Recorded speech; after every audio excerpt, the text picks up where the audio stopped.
Andar, pero yo es que luego se tarda. Listo. Muchas gracias. Hola, ¿qué tal? Muy buenos días. Bienvenidas, bienvenidos, bienvenides a este módulo sobre las competencias entre el Tribunal Electoral del Poder Judicial de la Federación y el Instituto Nacional Electoral en materia de procedimiento especial sancionador. Es de verdad un placer enorme, un honor, un gusto estar con ustedes para compartir reflexiones, análisis sobre nuestro modelo sancionador que tenemos en la actualidad y cómo están distribuidas estas competencias entre nuestra Autoridad Nacional Administrativa y nuestra autoridad jurisdiccional. El día de hoy, sobre todo, nos vamos a concentrar en analizar el proceso histórico, digámoslo así, los antecedentes por los cuales se crea el procedimiento especial sancionador. Yo sé que muchas y muchos de ustedes ya son expertos en esto, porque veo que hay consejeras electorales de OPLE, autoridades electorales, entonces yo sé que ustedes ya lo saben muy bien. La idea es un poco refrescarnos en ese conocimiento, recordarlo, porque sobre todo me gustaría que lo viéramos desde una perspectiva crítica, ¿no? Que justamente pudiéramos analizar, ¿no? La pertinencia de nuestro modelo, qué tan efectivo, ¿no? La idea de este diplomado es justamente a lo largo de todos los módulos podamos analizar con perspectiva crítica la eficiencia, la eficacia del procedimiento especial sancionador para inhibir conductas antidemocráticas, para inhibir conductas que violan el modelo de comunicación político electoral y otras conductas que vamos a ir analizando, que ustedes van a ir analizando con detalle en cada uno de los módulos. Entonces, la idea es que podamos justamente, ¿no? Analizar la pertinencia de esta distribución de competencias. En este módulo, pensar cuáles son las ventajas de nuestro modelo, el caso mexicano, que pues sí podría ser sui generis, único. En Brasil existe también procedimientos, digamos, los sancionadores. La autoridad puede actuar de manera similar a como actúa en México, el INE con medidas cautelares, también a nivel local, ¿no? Los OPLES, pero en la gran parte, ¿no? De países del mundo no existe como tal esta posibilidad, ¿no? En fin, entonces la idea es justamente analizar qué tan eficaz, eficiente es el procedimiento especial sancionador para inhibir estas conductas y poder hacer una evaluación, ¿no?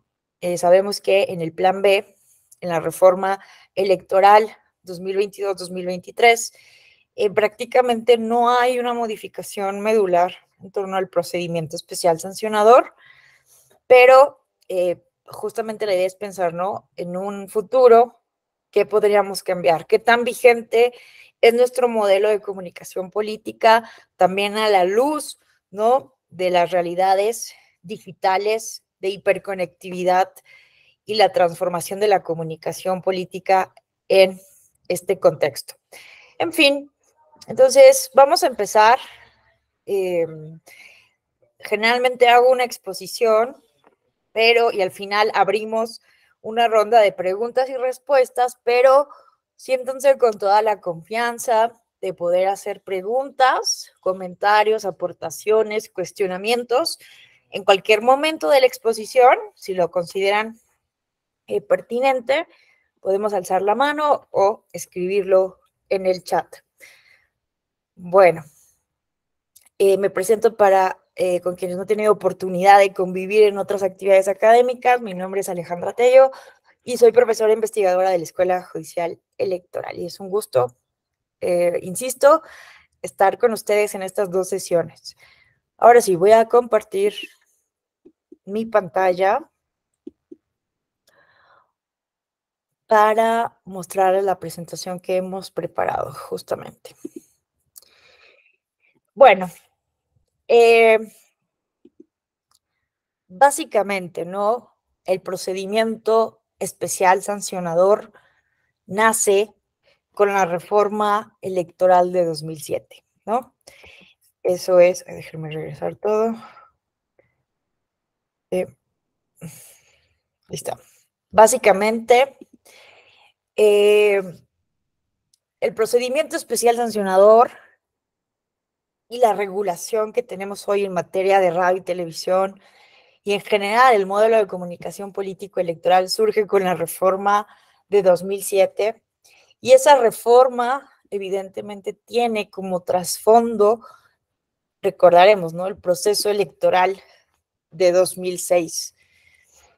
El artículo, en aquel momento, el artículo 270 del entonces vigente Código Federal de Instituciones y Procedimientos Electorales, vean ustedes, ya establecía un procedimiento sancionador electoral para conocer las faltas en la materia, pero no existía ningún mecanismo preventivo o cautelar rápido y efectivo para detener con antelación conductas o hechos presuntamente irregulares al margen de la resolución final o fondo del asunto. Entonces, se daban ya violaciones, ¿no?, al marco normativo.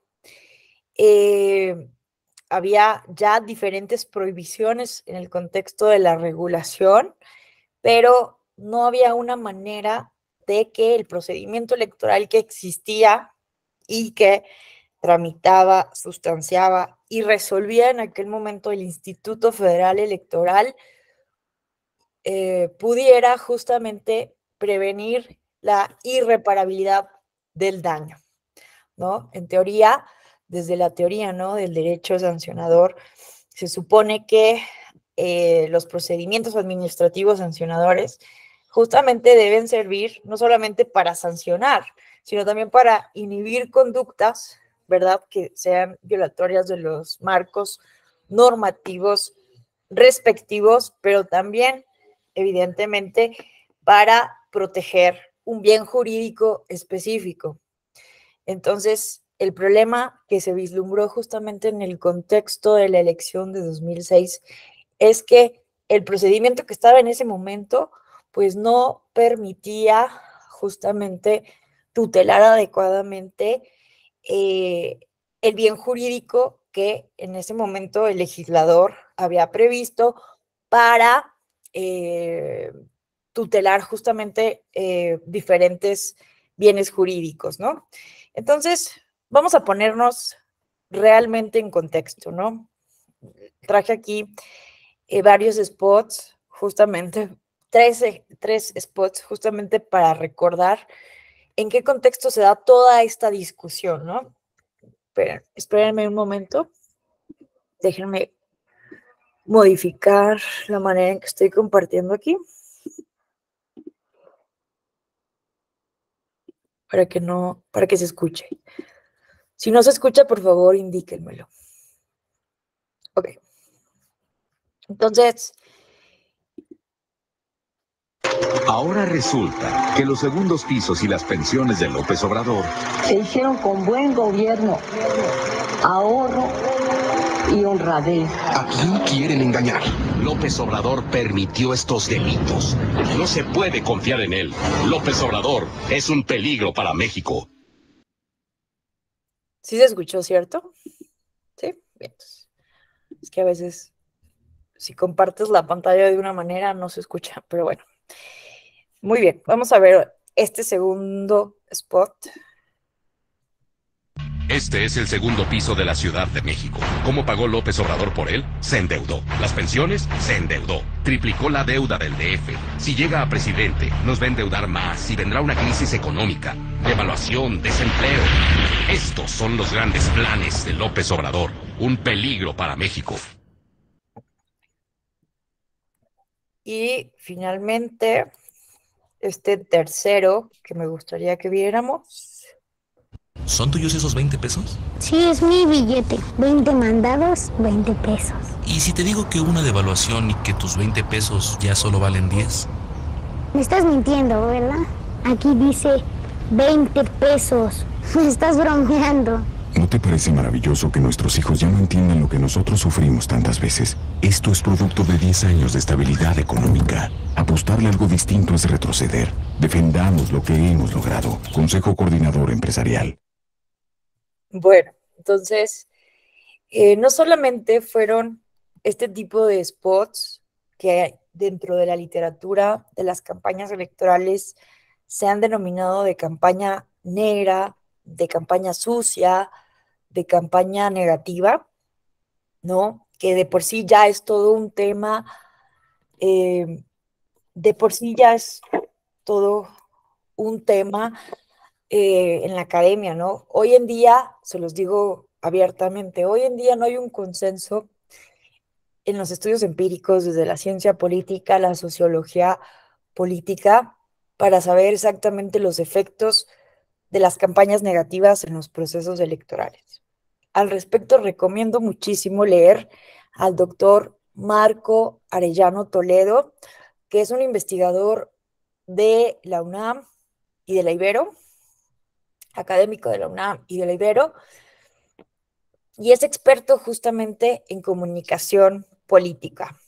De hecho, tuvimos una tertulia académica aquí en la Escuela Judicial Electoral sumamente interesante con el doctor Arellano, y donde nos exponía, ¿no?, cuáles son los problemas de la comunicación política en nuestro país, pero sobre todo nos expuso, ¿no?, cómo pasamos del modelo de spotización al modelo de hacer, él lo llamaba así, de hacer el ridículo en TikTok, ¿no? O sea, cómo transitamos de la spotización de mensajes de 30 segundos a hacer el ridículo en 3 minutos en TikTok, haciendo el gracioso, haciendo bailes, en fin, ¿no? Y cómo esto va a afectar la lógica de las campañas electorales. Recomiendo mucho, esta tertulia la pueden identificar en el canal de YouTube del Tribunal, pero también recomiendo leer las investigaciones que ha hecho. Tiene una investigación excelente justamente sobre los efectos de los spots del año 2006 en México. Y es muy interesante porque me parece que tendríamos que regresar justamente a analizar las cuestiones que dimos por hecho, que dimos sentado a partir de esta reforma y que nos llevó a modificar justamente nuestro modelo de comunicación política. ¿Por qué? Porque evidentemente esta elección, la del año 2006, ha sido una de las más polémicas, polarizadas, competitivas en la historia de nuestro país, ¿no? Desde la creación del Instituto Federal Electoral, habíamos tenido procesos electorales con la aceptación, ¿no?, de los resultados por parte de los segundos lugares. ¿Qué tuvimos en 2006? ¿No? Un rechazo de los resultados, de la legitimidad del proceso electoral. Fue el famoso, ¿no?, voto por voto, casilla por casilla, y bueno, la proclamación de un presidente legítimo. Y bueno, hubieron aspectos en que se le dio la razón al candidato de la coalición por el bien de todos, el actual presidente de la República, Andrés Manuel López Obrador, ¿cierto? Hubo aspectos en que se les dio la razón, porque evidentemente las reformas electorales, ¿no?, que habíamos tenido básicamente del 77, que es la reforma que de acuerdo a los especialistas inaugura, ¿no?, el proceso de transición a la democracia, esta famosa reforma de Reyes Heroles, en que evidentemente implica, ¿no?, la transición a la democracia, la liberalización en términos de Robert Dahl, ¿no? Del eje de la oposición y de la competencia política electoral, al introducir 100 diputaciones plurinominales de representación proporcional del 77, ¿no?, a 1990, hasta la crisis, ¿no?, del 88, pero también hasta 1996 con la llamada reforma definitiva, como que el trasfondo era justamente, ¿no?, buscar la competencia real, la credibilidad de los procesos electorales.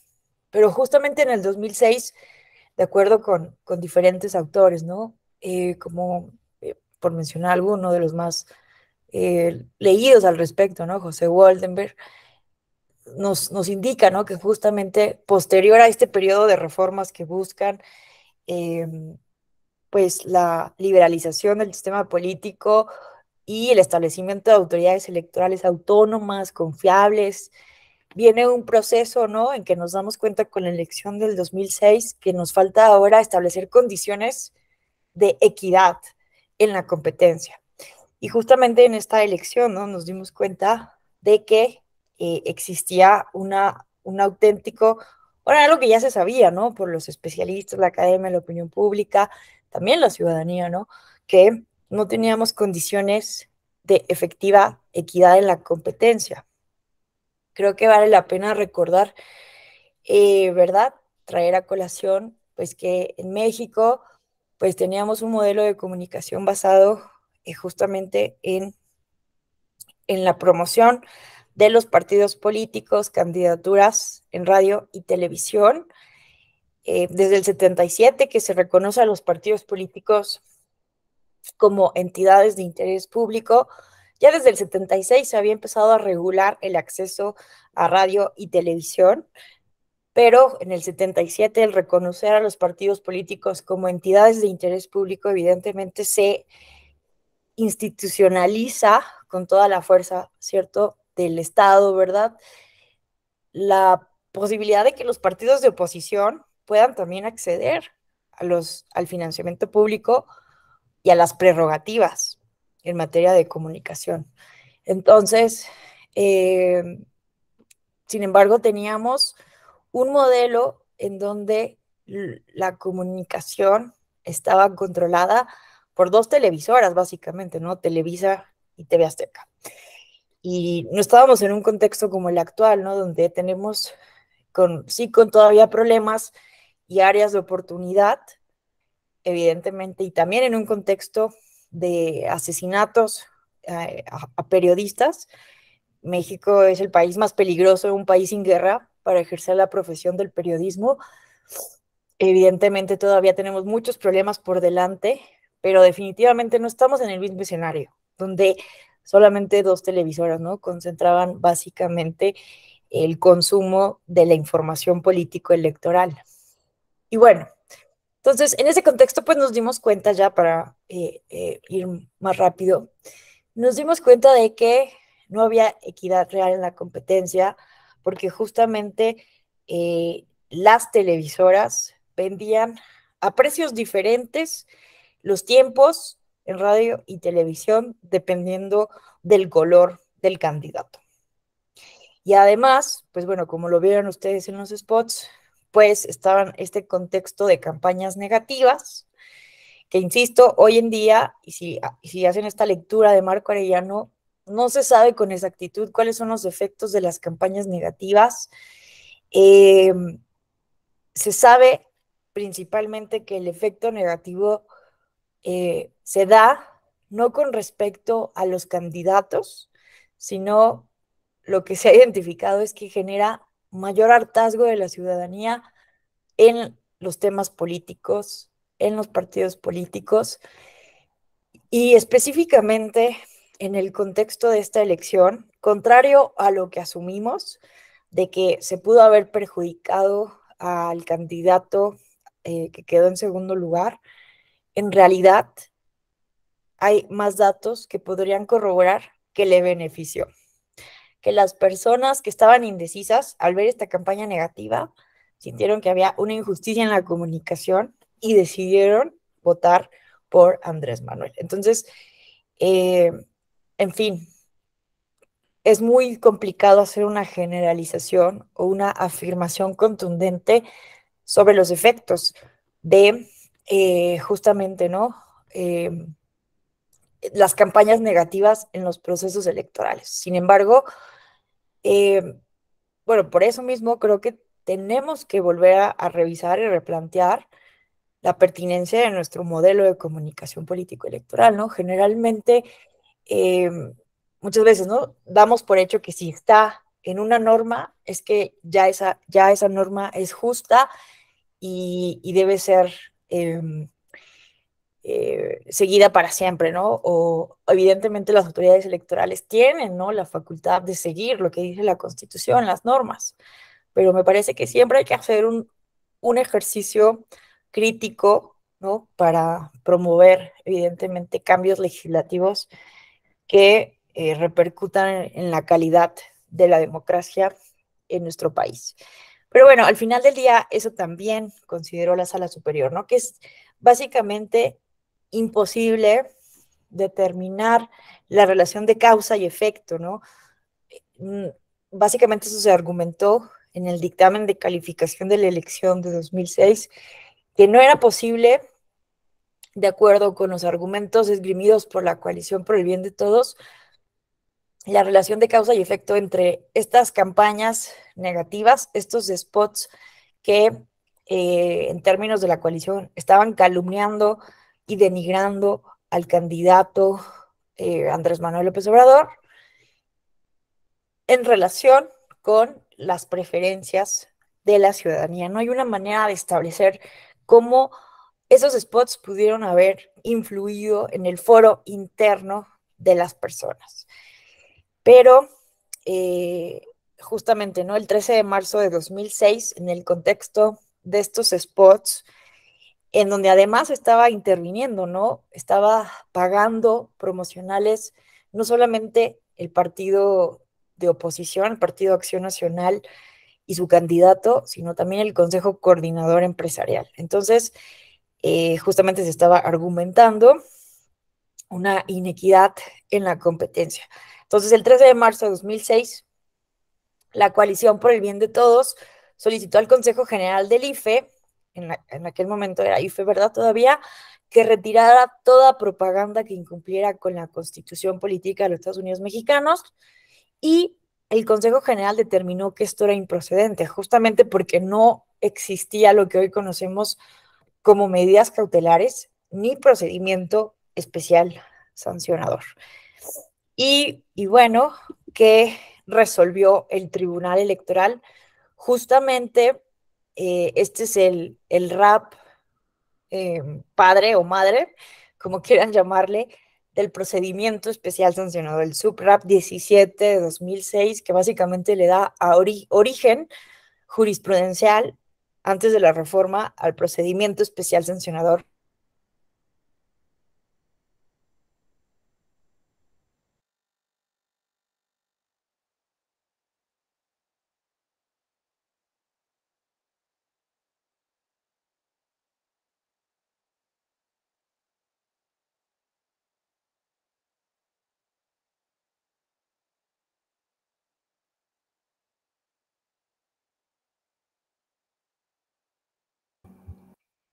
Creo que se fue la señal un momento. Nadie le está escuchando, ¿verdad?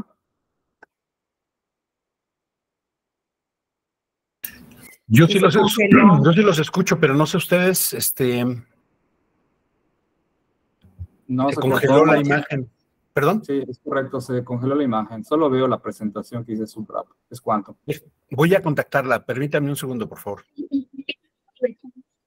Me dicen algunas compañeras que la sacó el sistema y al momento de querer volver a ingresar no las está dejando. Por favor, si pudieran apoyar con eso, se los agradece. Ya vi las solicitudes de reingreso. Normalmente pueden reingresar sin que les autoricemos, pero ya vi que están y ya les di acceso. Parece que ya están entrando. Nada más déjenme contactar. Sí, por nada, al contrario, aquí estamos a sus órdenes. Nada más déjenme contactar a la maestra. Un segundito. Gracias. Perdón por la falla. Muchas gracias.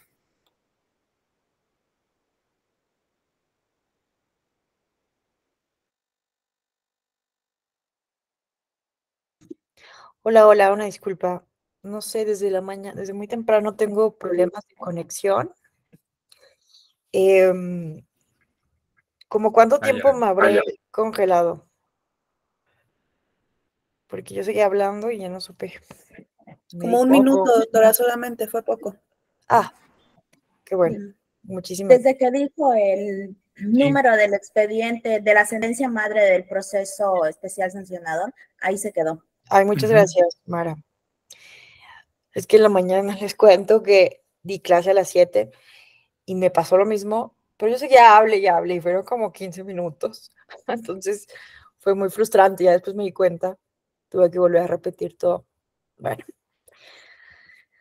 perdón, no sé qué está ocurriendo aquí.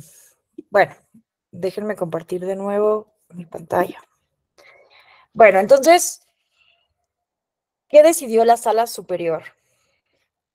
Evidentemente, sin pronunciarse sobre el fondo del asunto, determinó en este asunto madre del procedimiento especial sancionador que el IFE debía establecer un procedimiento idóneo, eficaz, completo y exhaustivo en que se cumplan con las formalidades esenciales del procedimiento que permita prevenir la comisión de conductas ilícitas y, en su caso, restaurar el orden jurídico electoral violado. ¿Qué establecía en aquel momento el artículo 36 del COFIPE? Vean ustedes que los partidos políticos nacionales tienen la obligación de abstenerse de cualquier expresión que implicara diatriba, calumnia, infamia, injuria, difamación o que denigrara a los ciudadanos, a las instituciones públicas, a otros partidos políticos, a sus candidatos, particularmente durante las campañas electorales y en la propaganda política que se utilizará durante las mismas. Con anterioridad ya se habían presentado, evidentemente, procedimientos para sancionar este tipo de conductas en elecciones previas, en diferentes tipos de elecciones, pero evidentemente nunca se había alcanzado el nivel de relevancia pública, ¿no? En el contexto de una elección tan competitiva, tan cerrada, tan polarizada como fue la del 2006. Y es por ello, ¿no?, que tuvimos esta sentencia en que evidentemente la Sala Superior pues cayó en cuenta que efectivamente no había un procedimiento para detener este tipo de conductas, ¿no? Y justamente a mí me parece muy relevante esto, pensando justamente en México como un país que está, digámoslo, a la vanguardia en el derecho electoral. Esto es realmente cierto. Platicando, ¿no?, intercambiando puntos de vista con colegas especialistas en derecho electoral de Latinoamérica, tienen en muy buen aprecio, en una muy buena valoración, lo que se ha ido construyendo desde básicamente, ¿no?, 1990, 1996, con la creación del Tribunal Electoral, del Poder Judicial de la Federación, ¿cierto? La jurisprudencia que se ha ido desarrollando, y es algo bien curioso, ¿no? Porque nosotros, pues, de cierta manera, pues no valoramos tanto las autoridades electorales. Bueno, últimamente más, ¿no? Justamente con las reformas que han buscado limitar a las autoridades electorales, perjudicarlas presupuestalmente o reordenarlas administrativa y burocráticamente. Hemos valorado más a nuestras instituciones electorales, o las valoramos sobre todo, ¿no?, desde quienes trabajamos al interior de estas instituciones. Pero sí llama la atención, ¿no?, que la ciudadanía en general, como lo ha dicho José Goldenberg, no conoce realmente como todo el trabajo que se encuentra detrás en la construcción de estas instituciones y el desarrollo jurisprudencial, porque no hemos hecho una adecuada pedagogía pública para difundir todo este tipo de cambios graduales que han permitido justo, ¿no?, la transición democrática y la institucionalización de los conflictos electorales a partir del sistema de medios de impugnación en materia electoral. Pero lo cierto entonces es que los colegas, al menos los latinoamericanos, tienen así como en México, en el top, ¿no? En el top del derecho electoral. Y justamente es muy curioso ver, tuve oportunidad de observar cómo funcionaba la justicia electoral en Honduras. Imagínense ustedes. Y es muy curioso porque hace unos días, tuvimos un seminario con Jorge Alcocer, con la revista Voz y Voto, para analizar los límites de la justicia electoral en el contexto de la reforma constitucional que buscaba limitar las facultades, las atribuciones del tribunal en materia de acciones afirmativas y asuntos partidistas. Hicimos un seminario muy interesante donde participaron algunos legisladores, Rubén Moreira, Damián Cepeda, Jorge Alcocer y el magistrado Reyes Rodríguez y Felipe de la Mata. Fue muy interesante, ¿no? Porque estaba la perspectiva legislativa y la perspectiva jurisdiccional. Y decía Jorge Alcocer, ¿no? Que México era el único país con instituciones especializadas, con un tribunal electoral tan especializado, donde los jueces electorales, magistraturas electorales tienen tanto poder, ¿no? De determinar, incluso de hacer derecho por encima del legislador. Porque ese es como el debate contemporáneo, ¿no? ¿Hasta dónde pueden llegar las magistraturas electorales en la creación del derecho electoral? Que en México básicamente ha sido, ¿no? Desde 1996, un avance jurisprudencial antes que un avance legislativo. Como que el poder legislativo siempre ha estado rezagado del derecho electoral que se ha ido desarrollando a partir de los casos concretos que se van presentando y que van justamente reflejando los problemas de nuestro sistema de justicia electoral. Entonces Jorge Alcocer decía, es que este sistema caen en exceso las magistraturas electorales y ningún país del mundo copia este modelo. Yo me quedé con ganas de decirle que no era del todo cierto, porque justamente Honduras, que es un país de los más rezagados en cuanto a calidad democrática, Honduras hizo una reforma electoral justamente después de las elecciones de 2017, que fueron terriblemente caóticas. En 2017, en el contexto, ¿no? También de Honduras, que tuvo un golpe de Estado y que ha tenido muchos problemas para restaurar el orden democrático. En 2017 hubo elecciones que además la Suprema Corte, al estilo también de Bolivia, quitó una cláusula pétrea de la Constitución para permitir la reelección presidencial. Entonces, en 2017 se reelige el entonces presidente de la República en un contexto de diferentes irregularidades y acusaciones de fraude.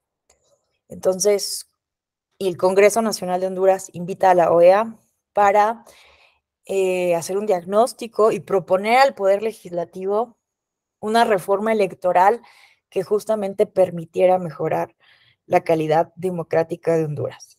Y justamente lo que hace la OEA, a partir de visitas de especialistas de la región, de constitucionalistas y electoralistas de la región a Honduras, se propone seguir el modelo mexicano.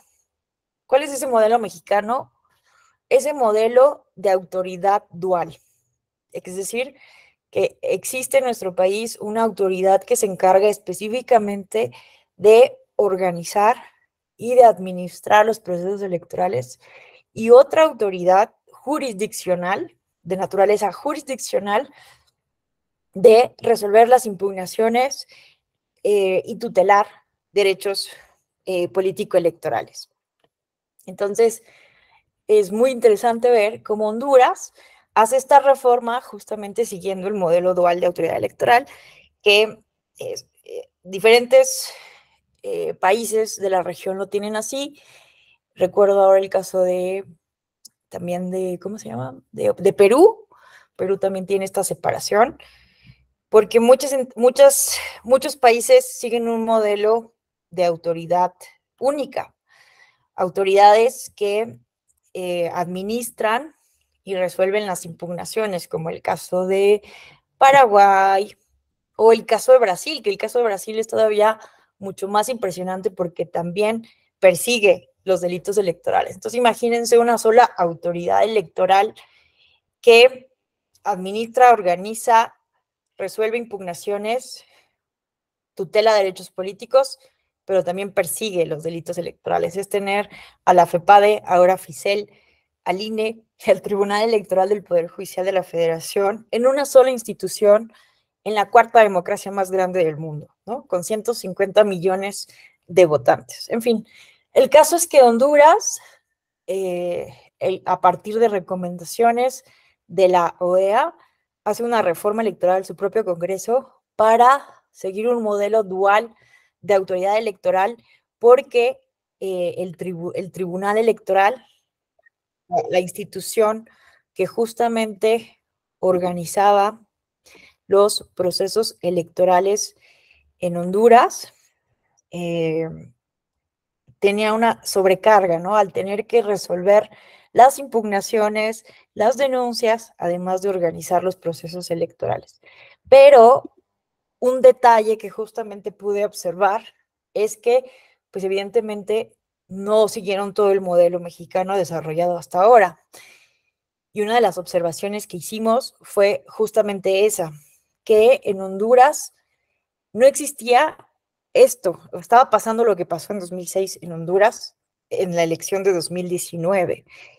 Imagínense ustedes que el presidente de la República, días antes de la elección, pidió un préstamo internacional para darle dinero a las personas damnificadas por el huracán que habían tenido en el contexto de la pandemia. Es que realmente el contexto de Honduras es sumamente triste. Les ha llovido sobre mojado, no solamente huracanes, sino también pandemias, y bueno, explica toda esta ola, ¿no?, de migración, que es muy triste en uno de los países más pobres de Latinoamérica.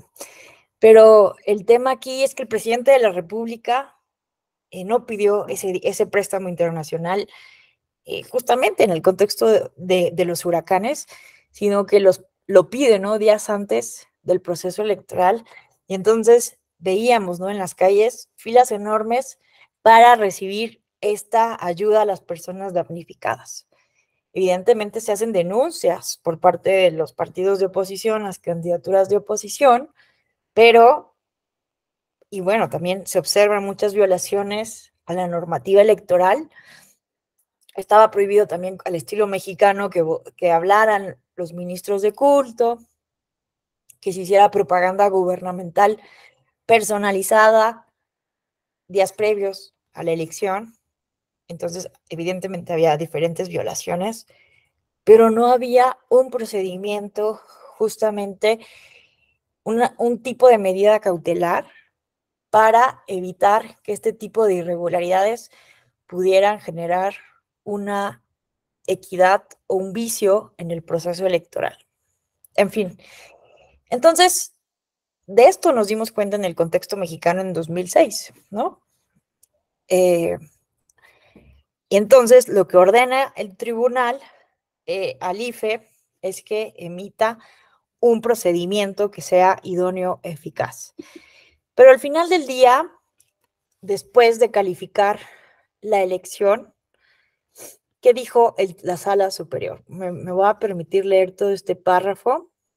Todo lo anterior conduce a afirmar que no es posible establecer una relación de causa-efecto, un poco lo que les mencionaba, en relación con el daño que pudiera sufrir un candidato en la preferencia electoral como consecuencia de la intervención de terceros, debido a que la complejidad, la intensidad y la dinámica de los actos que se realizaron en el presente proceso electoral fue de tal magnitud que obliga a apreciar de manera contextual la actuación de dichos terceros, En consecuencia, tampoco hay base para sostener que con la actuación de los referidos terceros se vulneraron los principios que rigen todo el proceso electoral a grado tal que se vea afectada la validez de la elección.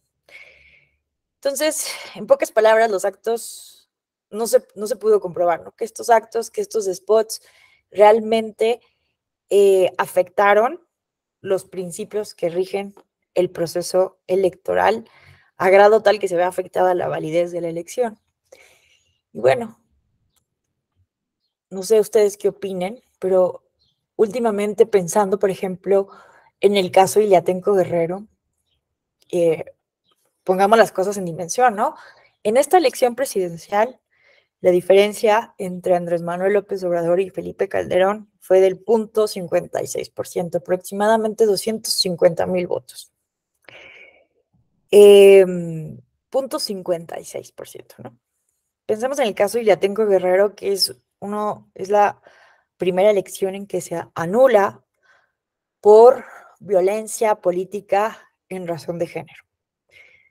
¿Cuál fue la diferencia entre el candidato ganador y la candidata, que era una mujer indígena en la Sierra de Guerrero, que estaba buscando la reelección? 57 votos, ¿no? Entonces, evidentemente esto se ha ido desarrollando posterior a esta elección. El criterio de cuando las elecciones, para hablar de la determinancia cuantitativa y de la sistematicidad de las malas prácticas o las violaciones que pueden repercutir en la validez de una elección, se tiene que justamente hacer un estudio muy puntual, muy bien argumentado, cuando la diferencia es menor del 5%, ¿no? Siguiendo la jurisprudencia que se ha ido desarrollando con el tiempo. Entonces, se anuló Iliatenco Guerrero, entre otras razones, por esta pequeña diferencia, ¿no?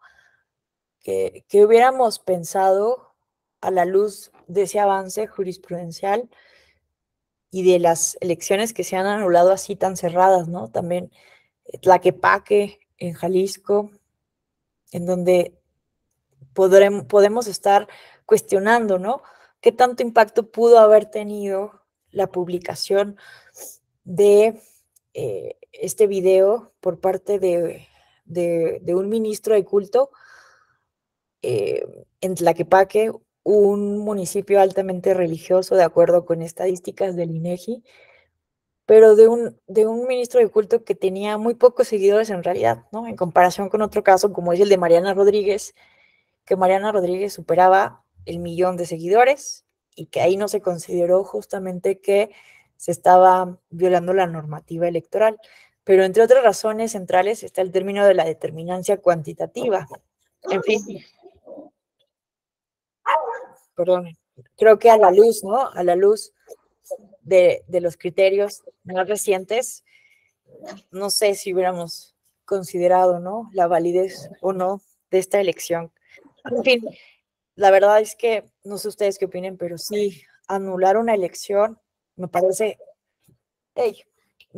que sí tiene que ser la última consecuencia, ¿no? En la última ratio en la materia electoral, y que sí debe ser evidentemente muy cuidado esta determinación por parte de las autoridades electorales. En fin, no sé si alguien quisiera hacer algún comentario hasta este momento. Reflexión. Bueno, continuamos. Ok. Entonces, bueno, independientemente de que la Sala Superior consideró que las presuntas violaciones, los argumentos esgrimidos por la coalición no daban para anular la elección, para invalidarla, y que además, a partir de los diferentes juicios de inconformidad, pues se anularon algunas casillas, algunos votos, y que el recuento al final del día le dio la victoria de nueva cuenta a Felipe Calderón. Y además, ¿no?, que esto no lo salieron a decir los consejeros del entonces IFE por un acuerdo del mismo Consejo General del IFE, en la presidencia de Luis Carlos Ugalde, de que sí, el conteo rápido estaba evidentemente la probabilidad de error, ¿no?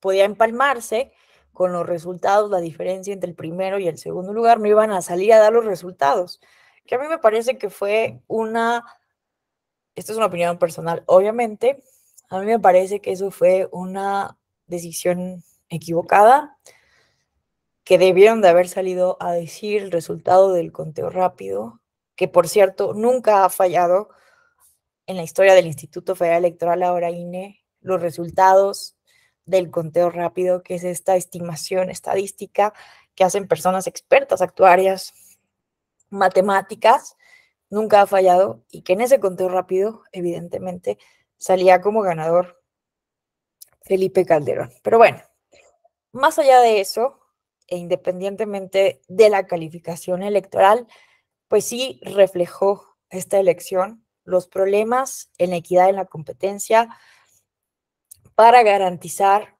un piso parejo para todas las fuerzas políticas en materia de radio y televisión. Entonces, bueno, eso nos llevó a la reforma del año 2007, que básicamente, ¿no?, tuvo como implicaciones las siguientes.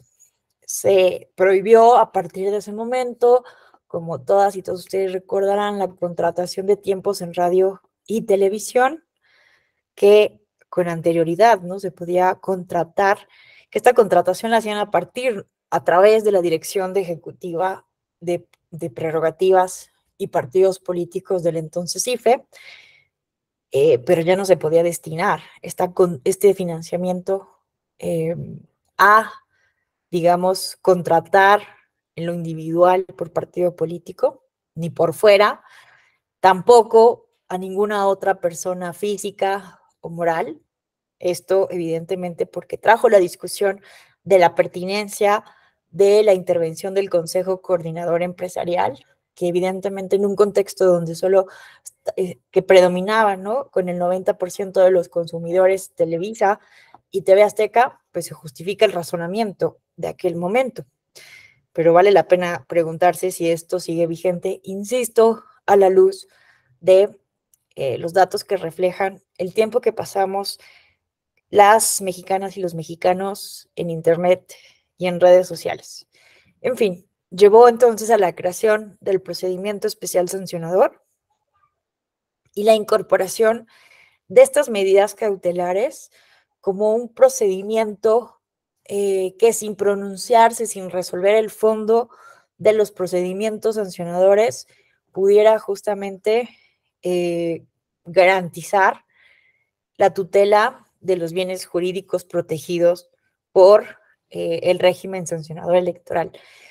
Asimismo, se establecieron medidas que garantizaran que determinados actores pudieran realizar determinadas expresiones.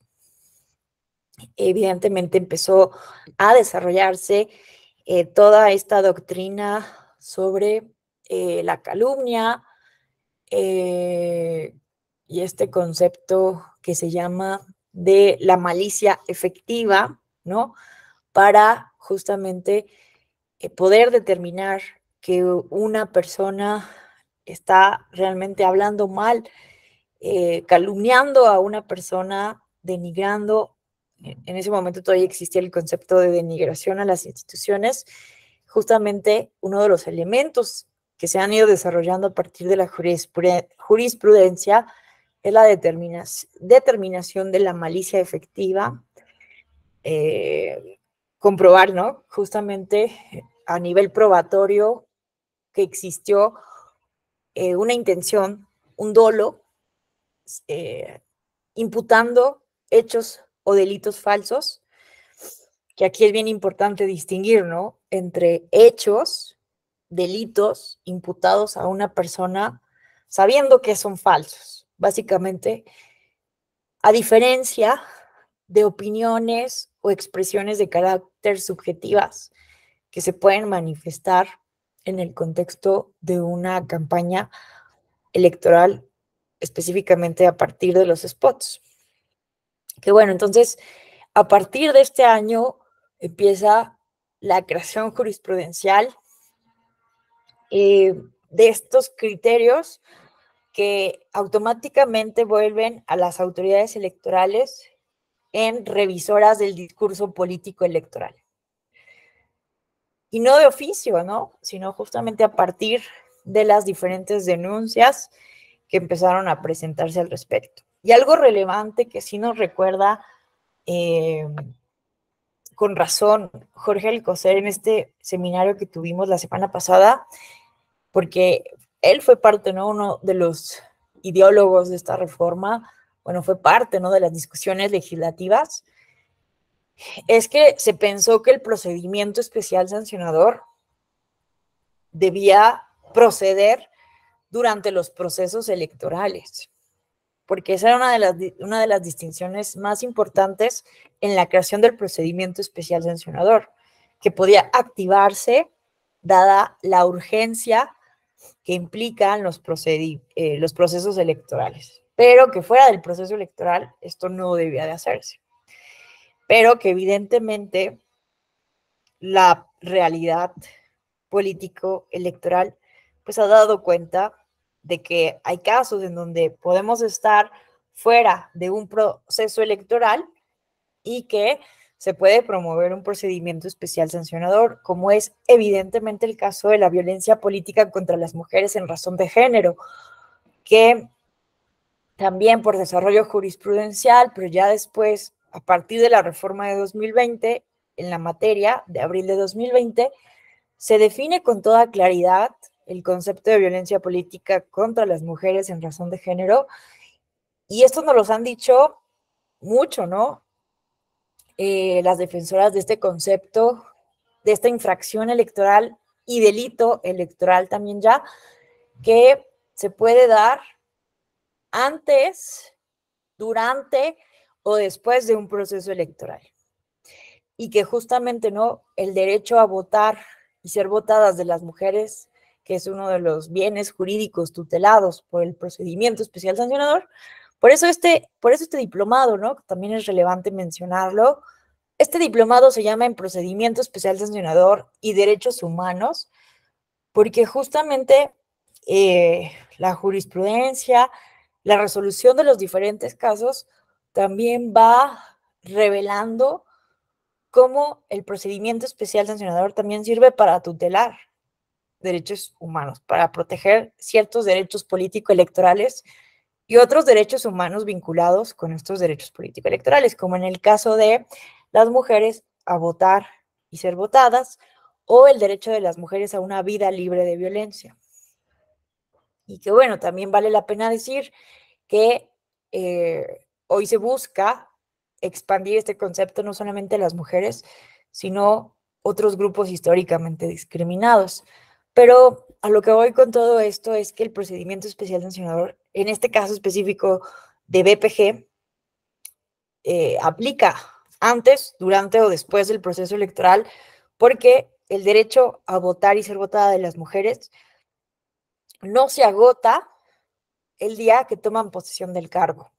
Es una vertiente, y esto tiene muchos años también de desarrollo jurisprudencial, es una vertiente del derecho a ser votadas de las mujeres, el poder ejercer efectivamente el cargo. De entrada, poder tomar posesión del cargo.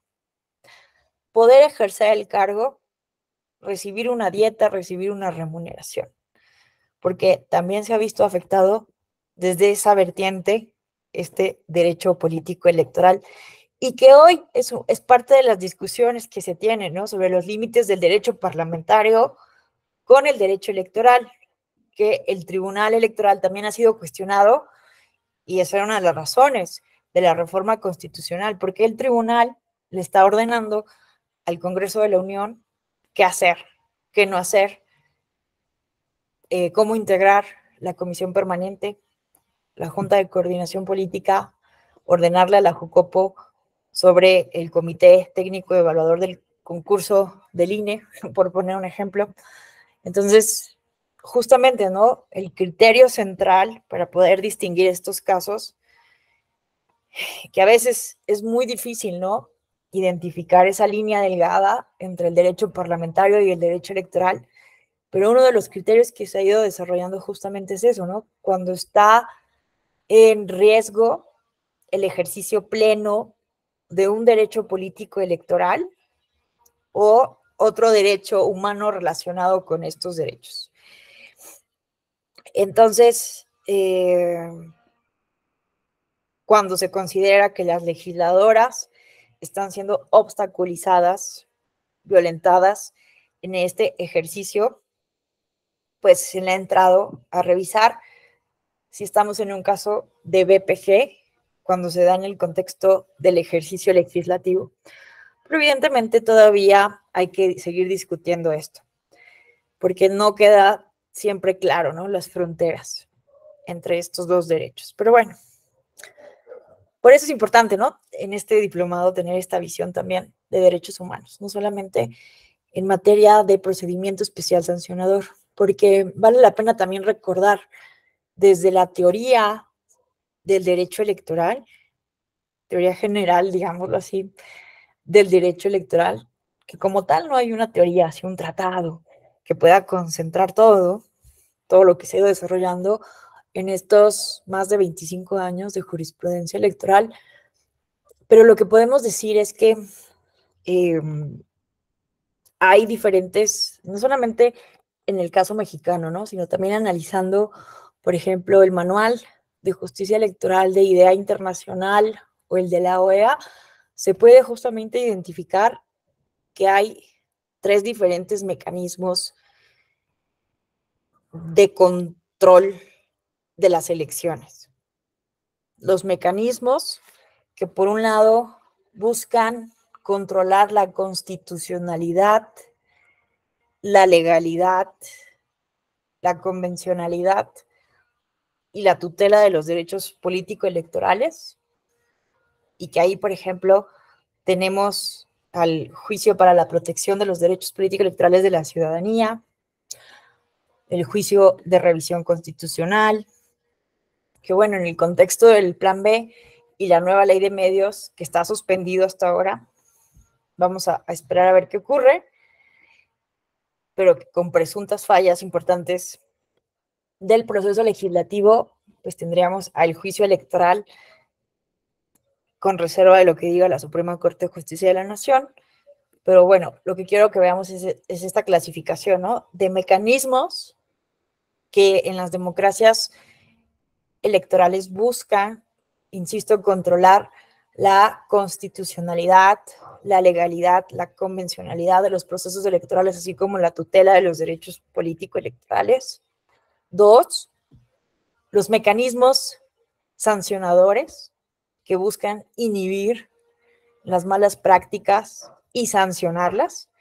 Y aquí podemos identificar 2 vías principales, que es la vía administrativa electoral, que en México pues básicamente es el procedimiento especial sancionador, el procedimiento ordinario sancionador y el procedimiento sancionador en materia de fiscalización, y la vía penal electoral, que es a partir de la persecución de los delitos electorales por la Fiscalía General de la República, vía la Fiscalía Especializada para la Atención de Delitos Electorales. Y el tercer rubro son los mecanismos alternativos de solución de controversias que en nuestro país no está muy desarrollado, no le hemos puesto suficiente atención, pero que podría ser una vía alternativa a la alta litigiosidad que presentamos en la materia. La OEA nos recomendó, ahora que fue, por ejemplo, el proceso de revocación de mandato en su informe, si ustedes lo consultan, una de las principales observaciones es que tenemos una alta litigiosidad. Revisemos cuántos procedimientos especiales sancionadores se promovieron a propósito de la revocación de mandato.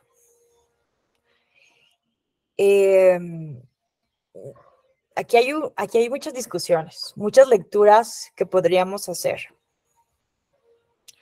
se dice, ¿no? Bueno, es que esto refleja la confianza que tienen los actores políticos en las autoridades electorales. No estoy tan segura, pero bueno, creo que sí es positivo, siempre va a ser mejor que los actores políticos sigan los canales institucionales, evidentemente para resolver los conflictos, pero no necesariamente la alta litigiosidad es un reflejo de salud democrática. No hay una correlación. Evidentemente esto lo hemos desarrollado así en nuestro país por el contexto histórico y porque además en México hubo un retraso de la justicia electoral de más de 150 años. Recordemos que desde que México es independiente, pues prevaleció la famosa tesis Vallarta que establece que el amparo era improcedente o es improcedente en la materia electoral. Ahora porque ya hay un JDC, pero antes porque se pensaba que los derechos políticos no eran derechos humanos o como lo entendíamos antes, garantías individuales. Creo que sí determina muchísimo, ¿no? El lenguaje, las palabras que usamos. Como un derecho político, que lo político es colectivo, que lo político es público, va a ser una garantía individual, tutelable por el juicio de amparo. Bueno, ahí había un tema. Había otros temas políticos y doctrinarios. Por otro lado, se decía que, y se parece mucho a los argumentos que se usan en la actualidad para reducir las atribuciones del Tribunal Electoral o del INE, se decía justamente que si el Poder Judicial o los jueces intervenían en los conflictos de los congresos locales o de los colegios electorales de la Cámara de Diputados y la Cámara de Senadores, se estaría violando la independencia, la separación de poderes. Porque recordemos que la mayor parte de México como país independiente, todo el siglo XIX y XX, pues la Cámara de Diputados y la Cámara de Senadores se armaban en colegios electorales para autocalificar sus elecciones y el Senado para calificar la elección presidencial. Entonces se decía que esos conflictos, esas irregularidades, pues debían quedar en el Poder Legislativo. Cualquier otra cuestión iba a ser una intromisión del Poder Judicial en el Poder Legislativo. Como que suena un poco, ¿no?, a los argumentos que hoy se buscan esgrimir en ciertas reformas o en ciertos legisladores. Entonces, los derechos políticos no eran garantías individuales. 2, se pensaba que era una intervención injustificada del Poder Judicial en el Poder Legislativo. Y 3, hay un argumento también de federalismo electoral.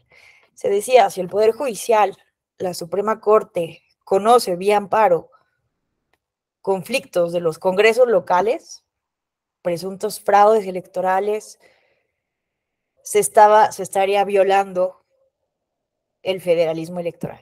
Se argumentaba que los congresos locales y sus colegios electorales respectivos tenían que resolver ellos mismos sus problemas. También suena un poco, ¿no?, a este argumento que se usa hoy en día para que el Tribunal Electoral no intervenga en los asuntos internos de los partidos políticos, ¿no? En fin. Entonces, lo relevante aquí es ver cómo ha ido evolucionando paulatinamente estos mecanismos de control de los procesos electorales. E insisto, ¿no?, en estas 3 categorías, mecanismos alternativos de solución de controversias que en México no los hemos desarrollado porque evidentemente tenemos un retraso de más de 150 años en esto, por el contexto histórico y porque también, ¿no?, hay una cosa ahí, una cultura también de buscar resolver en los tribunales lo que no se consigue en las urnas. Simplemente veamos el caso de los ex partidos el Partido Encuentro Social, solidario en ambas oportunidades. ¿Cuántos medios de impugnación no presentaron buscando mantener su registro como partido político nacional, siguiendo la estrategia del Partido del Trabajo, que sí lo logró a partir de impugnaciones, mantener su registro, y que a partir de una elección extraordinaria en Aguascalientes logró mantener su registro como partido político nacional? Entonces, eso también se estaba incrustando en la cultura de la justicia electoral que tenemos en México, ¿no? En fin, pero bueno, no es el único caso. Yo de verdad sí pensaba que México era una excepción, era como el único, o sea, sí tenía este prejuicio que mencionaba Alcocer, de que era el único país del mundo con una justicia electoral tan especializada, tan caótica, pero después de observar las elecciones, el modelo de justicia electoral de Brasil, me di cuenta que estaba en un error. Imagínense que el Tribunal Superior Electoral de Brasil tiene 90 años. Bueno, ellos así, ¿no? Así lo promocionan, es la narrativa. 90 años el Tribunal Superior Electoral de Brasil. Evidentemente se suspende durante los periodos de dictadura que tuvo Brasil, pero lo cierto es que simplemente para poner en contexto, también en el plan B de la reforma electoral reduce a 4 los medios de impugnación electorales. Históricamente hemos dicho, no, hay que simplificar porque tenemos muchos medios de impugnación y medios de impugnación que además no han sido actualizados porque se han creado medios de impugnación jurisprudenciales que no se han llevado a la ley procesal electoral. Entonces, como que había ahí, ¿no? Un impulso a que se simplificara. Que les cuento que hace poco también tuvimos un análisis, un seminario interno en la Escuela Judicial Electoral. El doctor Flavio Galván Rivera, ex magistrado de Sala Superior, nos compartió su punto de vista sobre la constitucionalidad de esta ley procesal electoral, de esta nueva ley de medios, ley de medios en la materia electoral. No recuerdo exactamente qué nombre le pusieron los legisladores, pero nos compartió su punto de vista. Les comparto que para él no es constitucional básicamente todo el decreto, que tendría que pronunciarse su inconstitucionalidad, y más allá de las deficiencias o no que pudiera haber tenido el proceso legislativo, lo que argumenta Flavio Galván es que uno no tiene la sistematicidad que mandata la Constitución. El artículo 99, el 40 y el 60, si no mal recuerdo, de la Constitución, pues mandatan un sistema de medios. Otra cosa es que hasta pudiera ser inconvencional, porque recuerden lo que ha señalado la Corte Interamericana de Derechos Humanos en el contexto del caso Castañeda-Guzmán, que condenó parcialmente al Estado mexicano porque no tenía un mecanismo sencillo, eficaz. Entonces, lo que se dice es que esta ley procesal pues no cumple con este mandato convencional de contar con una tutela judicial efectiva. No sé, ahí no estoy tan segura yo, pero esto lo dice Flavio Galván y él es procesalista, ¿no? Entonces, bueno, también señala que el mandato constitucional de un recurso de reconsideración para impugnar en los cómputos de la elección de mayoría relativa de diputados y de senadores, pues no está regulado en la ley de medios actual. En fin, señala básicamente, para no cansarles, que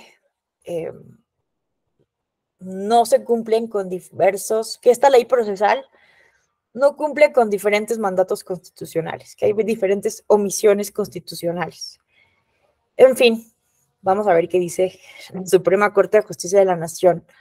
Como lo dijo un amigo en Twitter, va a ser el mundial de los electoreros, ¿no? Vamos a esperar con muchas ansias, con mucho interés, a ver qué dice la Suprema Corte de Justicia de la Nación sobre este conjunto de reformas en la materia. En fin, Lo que quería que dimensionáramos al final de cuentas es esta división de los diferentes mecanismos y que uno de los mecanismos específicos es este procedimiento especial sancionador como parte de los procedimientos para inhibir conductas, pero también sancionarlas. Pero lo que hemos visto con la evolución jurisprudencial, con la presentación de casos reales, porque esto también es importante tenerlo en cuenta.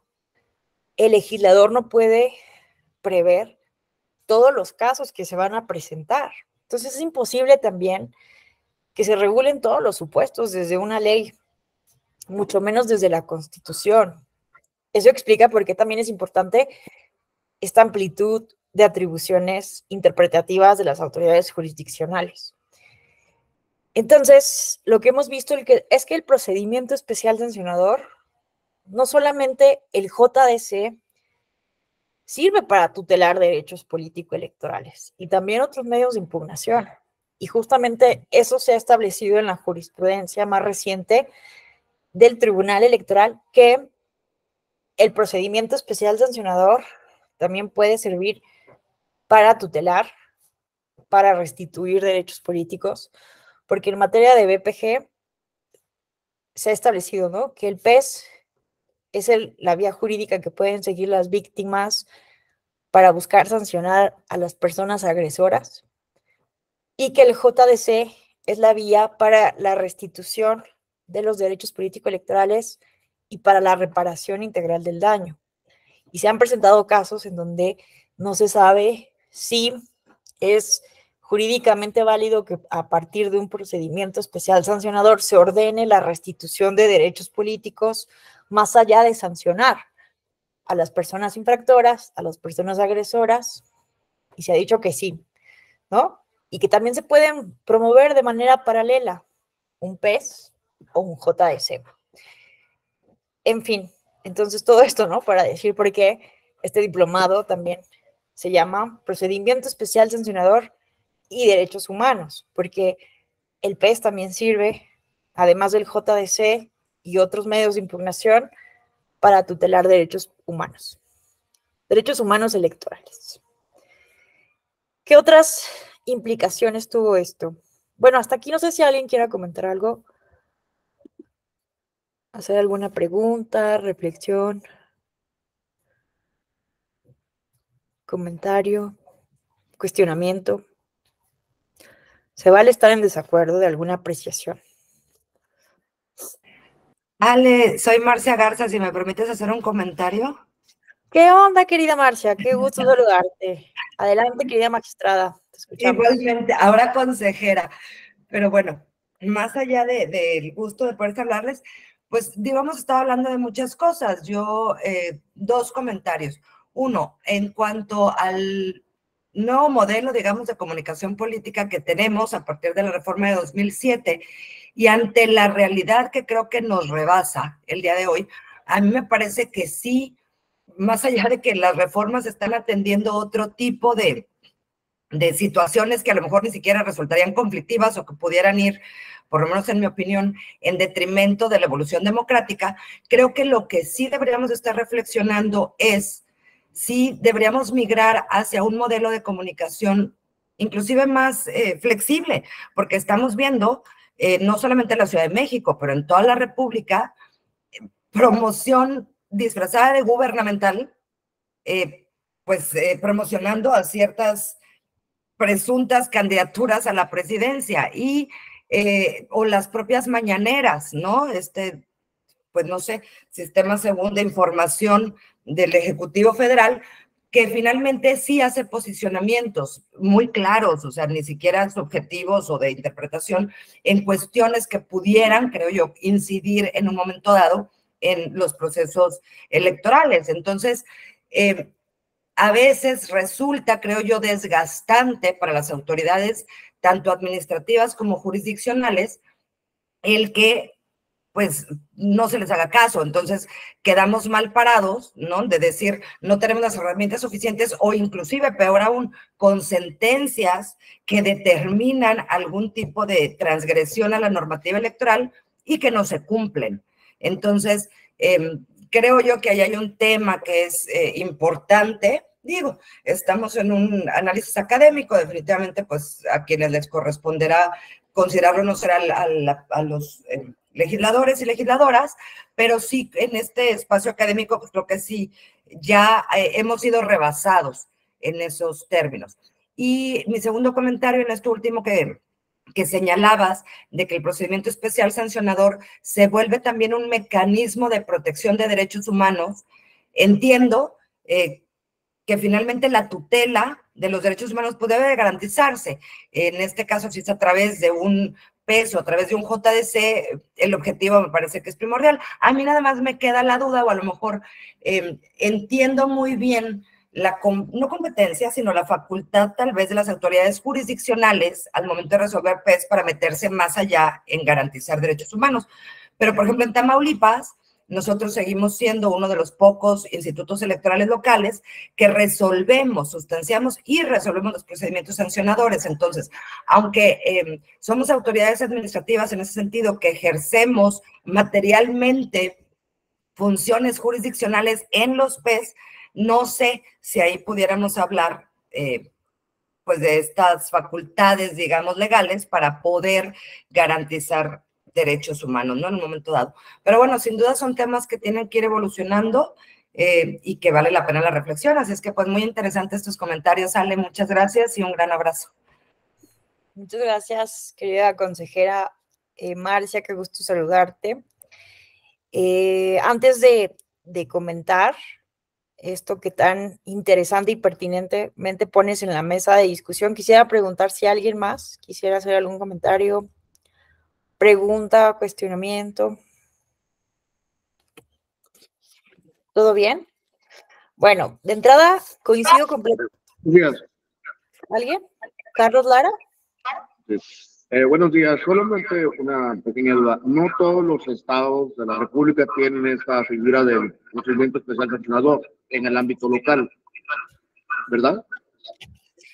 Sí, todos los estados lo tienen, pero como lo señala, por ejemplo, la consejera Marcia, hay entidades federativas como Tamaulipas, como Tabasco, y me parece que Colima, en que no está el modelo igual al modelo federal, en donde hay una autoridad administrativa que tramita y otra que la autoridad, Durango también, gracias Laura Hernández, y la autoridad jurisdiccional que resuelve. Entonces, vemos que hay dos modelos diferentes del procedimiento especial sancionador, pero en todas las entidades hay un procedimiento especial sancionador justamente para sancionar en el contexto de los procesos electorales las violaciones al modelo de comunicación político electoral. Ok, muchísimas gracias. Gracias a ti, Carlos. Bueno, ahora sí vamos a comentar lo que nos decía la consejera. Estoy completamente de acuerdo contigo, y esto es una opinión muy personal y que también coincido, debe ponerse en un contexto académico, porque evidentemente hoy en día tenemos un marco constitucional y también interpretación jurisprudencial que mandata, ¿no?, al cumplimiento de las normas tal como están esgrimidas hoy a partir del 134 constitucional. Pero yo soy de la opinión de que nuestro modelo ha sido muy restrictivo y que no ha cumplido con los fines constitucionales que se ha planteado.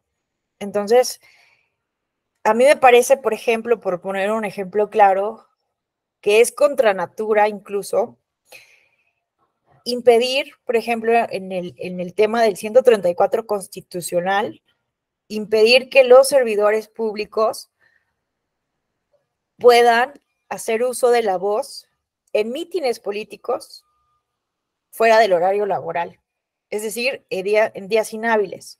A mí esto se me hace, es una opinión personal y completamente académica, incluso hice una tesina sobre ese tema, analizando derecho comparado, porque me parece que no hemos encontrado el punto de equilibrio del principio de neutralidad gubernamental.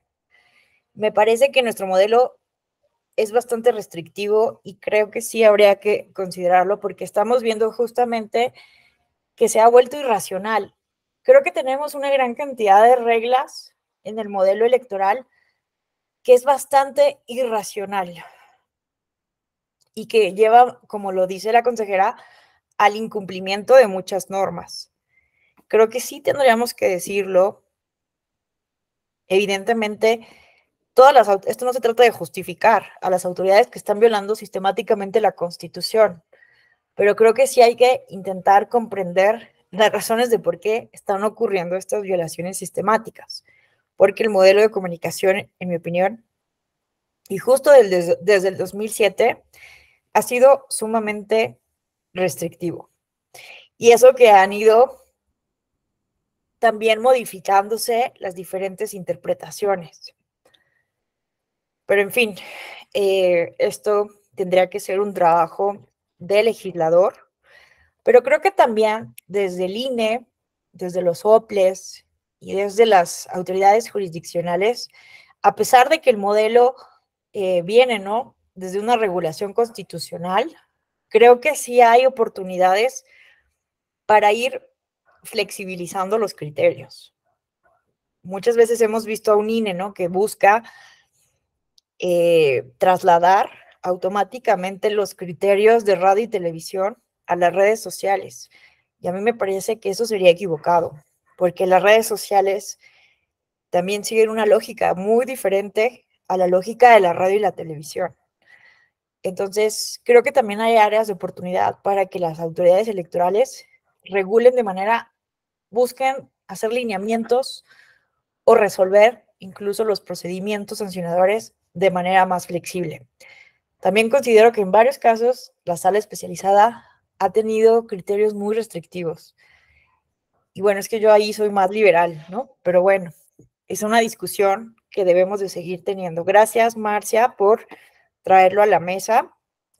Lo van a ir ustedes también ir discutiendo en cada uno de los rubros, pero sí, yo coincido completamente. Creo que no hemos establecido el punto de equilibrio, sobre todo en el principio de neutralidad gubernamental, que justamente analizando el caso de Brasil y el caso de Alemania, no se trata de impedir que los servidores públicos hablen o hagan promoción. De lo que se trata es de impedir que se use el dinero público para ello, ¿no? Y que evidentemente lo que ha identificado el Tribunal Superior Electoral de Brasil y la Corte Constitucional Alemana es que justamente se rompe la equidad cuando un candidato que también es servidor público tiene oportunidades que un candidato que no es servidor público no las tiene.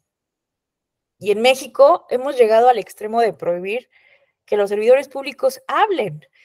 Y creo que esto sí va contrario a la libertad de expresión. Pero bueno, es una opinión muy personal y la podemos estar aquí discutiendo. Y sobre el segundo punto, a mí me parece que poco a poco, ¿no?, se ha ido flexibilizando también, ampliando el marco de atribuciones y facultades, ¿no?, de las autoridades administrativas. Me parece que en ese caso en que las autoridades administrativas tienen atribuciones jurisdiccionales, materialmente jurisdiccionales, en mi opinión, y siguiendo, ¿no?, una interpretación progresista, también en alcance del artículo 1 constitucional, pues a mí me parece que las autoridades administrativas también deberían de tener facultades para poder tutelar efectivamente derechos humanos. Pero evidentemente siempre hay como este temor, ¿no?, de ir más allá de las atribuciones. Pero bueno, yo creo que con el tiempo, poco a poco, se va a ir como dando esta progresividad en los alcances de las autoridades administrativas. Creo que hay áreas de oportunidad, ¿no?, siguiendo lo que dice el artículo 1 constitucional. En fin, no sé si alguien más quisiera mencionar algo. Continuamos. De todas maneras, mañana vamos a profundizar sobre esto cuando ya veamos punto por punto, ¿no? Atribuciones de autoridades administrativas y autoridades jurisdiccionales. Bueno. Pero lo cierto es que sí hay problema, ¿no? Ahorita me llegó un tema, por ejemplo, en materia de violencia digital, que incluso en los estados en los que también resuelven los tribunales electorales locales, el PES, el problema que tenemos es desde la vía de la medida cautelar, porque son autoridades administrativas las que ordenan a las redes sociales retiro de contenido que puede ser violatorio de la normativa electoral. Y se han tenido muchos problemas, ¿no? Para lograr, en un inicio, sobre todo, que Facebook retirara sus contenidos, porque decían, es que tú eres una autoridad administrativa, tú no puedes hacer eso, amparándose en los principios de Manila, que justamente señalan que no se puede retirar contenido de Internet si no es por una orden judicial. Entonces, evidentemente aquí se ha tenido que hacer mucho trabajo de colaboración, coordinación de la policía cibernética con el INE y los OPLES para poder hacer esto de manera mucho más efectiva y eficiente, pero creo que sí podría hacer algo el legislador para que esto no fuera tan difícil. No sé, hay que pensar en un mecanismo, porque ese es un problema, ¿no? La naturaleza jurídica de las autoridades administrativas para tutelar este tipo de derechos. Entonces, hay muchos obstáculos, pero ni modo, lo que tenemos que hacer es seguir, ¿no? Justificando la regulación que tenemos hoy en día en ese sentido y esta naturaleza mixta de las autoridades electorales. ¿Qué tal, Viridiana Maciel? Te escuchamos. Muy buenas tardes. Ay, se me movió. ¿Qué tal? Muy buenas tardes. Sí, sobre este comentario que hacía respecto a la triangulación en la que nos enfrentamos, porque la verdad es que es un problema y un reto cuando detectamos algún caso de violencia política contra las mujeres y creo que varias de las que estamos aquí, consejeras, lo hicimos visible en una reunión que tuvimos la semana pasada de quejas ahí en el estado de Sinaloa. Justo nos encontramos con este obstáculo, ¿no? Que al momento de querer bajar estas publicaciones, pues se tiene que hacer esta triangulación enviando la información al INE para que a su vez el INE les ordene a ellos y a su vez, pues ya que lo hagan. Entonces, estamos hablando de 15 a 30 días y no es posible que tengamos este tipo de tiempo en el que pues obviamente la persona denunciante, la víctima, pues esté todavía esta información en lo que viene siendo las plataformas o las redes sociales. Entonces sí, algunos compañeros mencionaban o compañeras que pues se han estado en coordinación con la policía cibernética, también para auxiliarse o apoyarse, pero no en todos los casos. Entonces me parece que ahí es un área en la que no se ha logrado, pues no se ha legislado, pero que también es algo que está debiendo este procedimiento respecto a lo que ya materialmente se podría hacer. Quería dejar este comentario porque sí fue uno de los puntos en los que advertimos justamente esta problemática. Sí, totalmente de acuerdo, ¿no? Y que muestra, ¿no? También los problemas que podría enfrentar Tabasco, Tamaulipas, Durango, Colima, como con el modelo original, ¿no? Del procedimiento especial sancionador. Efectivamente, ¿no? Es un problemón, porque fíjense, ¿no? En el contexto de la ley Olimpia, una de las mayores críticas que vinieron de organizaciones de la sociedad civil que defienden la libertad de expresión, la Red en Defensa de los Derechos Digitales, artículo 19, criticaron mucho la ley Olimpia porque decían, ¿cómo es posible que el Ministerio Público, como autoridad administrativa, ordene vía medida cautelar retirar este tipo de información?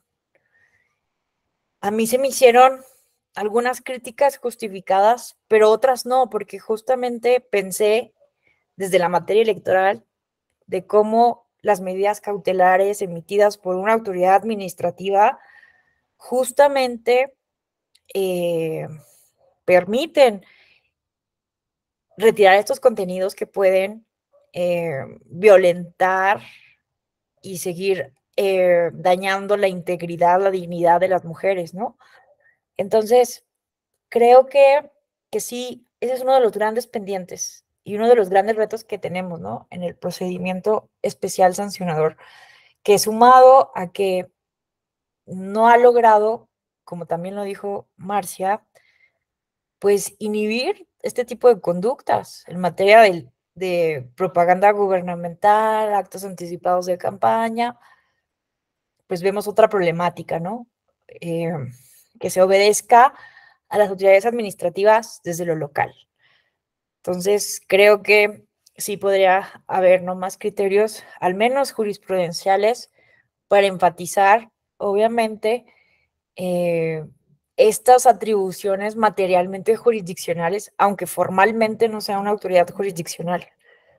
Pero, en fin, qué bueno que lo ponen sobre la mesa, porque creo que sí tenemos que pensar entre todas y todos, entre toda la familia electoral, qué podemos hacer. Afortunadamente el INE pues interviene aquí, pero son muchos días, 15 a 30 días, lo cual puede ser fatal en términos, ¿no? De la tutela efectiva de la dignidad de las mujeres o de cualquier otra persona que sufre violencia, o también en términos de la equidad en la competencia. En fin, no sé si alguien más quisiera hacer algún comentario, reflexión, pregunta. Bueno, vamos a simplemente cerrar esta sesión mencionando las últimas implicaciones y objetivos de la reforma, y ahí le dejamos para continuar el día de mañana. Simplemente cabe decir que estas medidas consolidaron al INE como el árbitro no solo en la contienda electoral, sino específicamente en las expresiones político-electorales en radio y televisión. Y finalmente recordar cuáles fueron los objetivos tanto explícitos como implícitos de la reforma. De los objetivos implícitos que venían en la exposición de motivos de la iniciativa era, 1, disminuir en forma significativa el gasto en campañas electorales. Estaría bueno, ¿no? Hacer un análisis. ¿Qué tanto realmente se ha ahorrado en campañas a partir de este modelo?